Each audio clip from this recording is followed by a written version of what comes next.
Miss ইউনিভার্সের শুরু থেকেই পিপলস চয়েস ক্যাটাগরি নিয়ে হাড্ডাহাড্ডি লড়াই চলছিল মিস ফিলিপিন্স এবং মিস বাংলাদেশ তানজিয়া জামান মিথিলার। বাংলাদেশের মানুষের সাপোর্ট আর ভালোবাসায় দীর্ঘ সময় ধরে আহতিসা মানালোকে টপকে 1 নম্বর র্যাঙ্কিং এ ছিল মিথিলা, যা তাক লাগিয়ে দিয়েছিল পুরো বিশ্বকে। ভোট করার শেষ সময় ছিল কাল রাত 12টা পর্যন্ত। তবে শেষ মুহূর্তে এসে যেন মিথিলাকে তুড়ি মেরে উড়িয়ে দিলেন মিস ফিলিপিন্স। আহতিসা মানালোকে পিপলস চয়েস ক্যাটাগরিতে চ্যাম্পিয়ন করতে গভীর পরিকল্পনা ছিল ফিলিপিন্সের।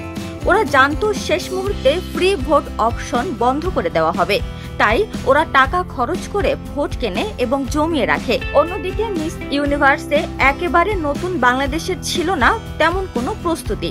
বলা যায় তারা পুরোটাই নির্ভরশীল ছিল ফ্রি ভোটের উপর, কারণ বাংলাদেশ থেকে টাকা খরচ করে ভোট দেওয়ার লোক ছিল সত্যিই কম।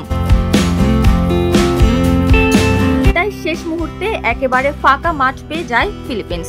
শেষ ঘন্টায় ভোটের ব্যবধান 25,000 থাকলেও বাংলাদেশ মাঠে না থাকায় ব্যবধান গিয়ে দাঁড়ায় 62,000-এ। তবে বাঙালি শেষ মুহূর্তে ফিরেছিল ভোটের লড়াইয়ে, কিন্তু ততক্ষণে বড় দেরি হয়ে যায়। তবে মিথিলাকে শীর্ষে ওঠার আরো একটি সুবর্ণ সুযোগ দিল মিস ইউনিভার্স।